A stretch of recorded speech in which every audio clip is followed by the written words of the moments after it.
Our story begins in 1460, in the bustling maritime city of Sines, Portugal. Here, Vasco da Gama was born into a world of seafaring tradition and exploration. Raised in a nation driven by a thirst for discovery, his father, Estevão da Gama, was an esteemed knight, and Vasco's upbringing was steeped in the virtues of bravery and skill. Estevão da Gama was the governor of the town of Sines in Portugal. This role involved overseeing local administration and governance. The da Gama family is known for their unwavering ambition and keen intellect. Vasco's mother, Isabel, instills in him a love for knowledge and a deep sense of curiosity about the world beyond the horizon. Vasco was very interested in the sea and sea voyages from his childhood. All his playgrounds were the sea shores, that he also wanted to follow his father's path.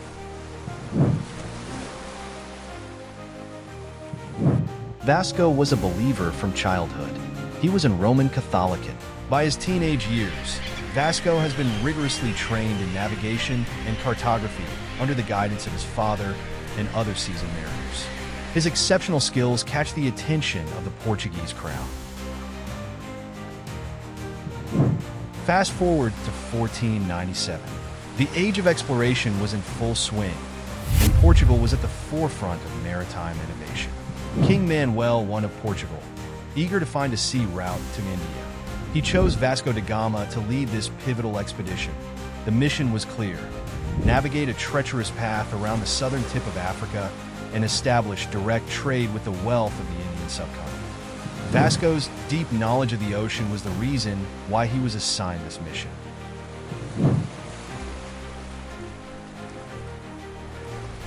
Vasco set sail from Lisbon on July 8, 1497, commanding a fleet of 4 ships: the São Gabriel, the São Rafael, the Barrio, and the supply ship. The journey was fraught with peril from the start. The crew faced storms, scurvy, and an unknown world filled with perilous waters and unpredictable winds. The first leg of the voyage took them down the coast of Africa, past the treacherous waters of the Cape of Good Hope.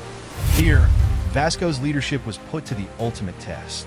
They braved violent storms and navigated through uncharted territories, but his resolute determination saw them through. In November of 1497, Vasco da Gama and his crew reached the shores of East Africa, landing at the city of Mombasa. Here, they encountered diverse cultures and engaged in diplomatic negotiations.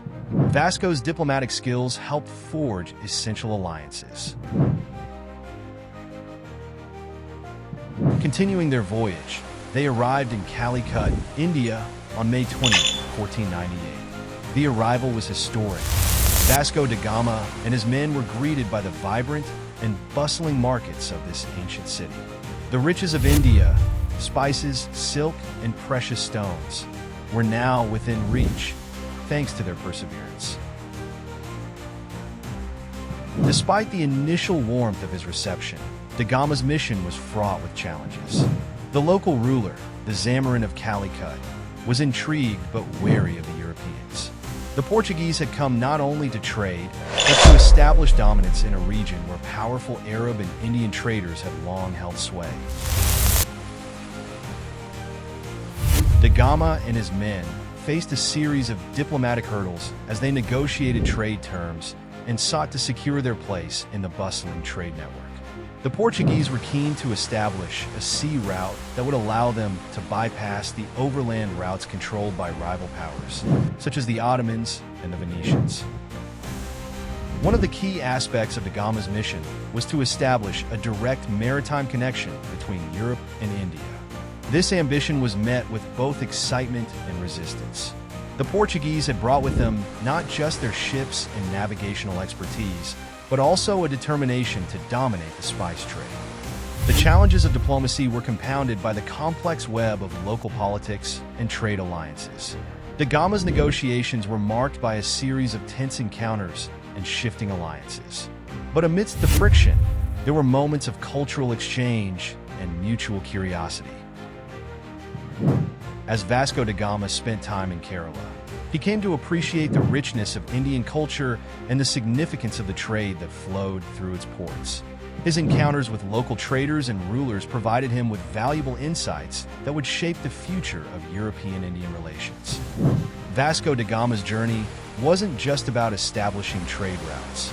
It was about forging connections and navigating the intricate dynamics of a new world. His arrival in India set the stage for a series of interactions that would have far-reaching consequences for both Europe and Asia. In the years that followed, the Portuguese established a series of trading posts and forts along the Indian coast, changing the landscape of global trade. Vasco da Gama's initial voyage was just the beginning of a broader and more complex chapter in the history of exploration.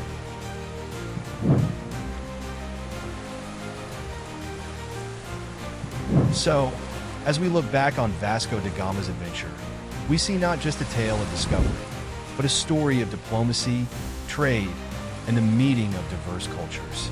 His journey to Kerala was a pivotal moment in the age of exploration, opening doors to new opportunities and challenges. Thanks for joining us on this historical voyage.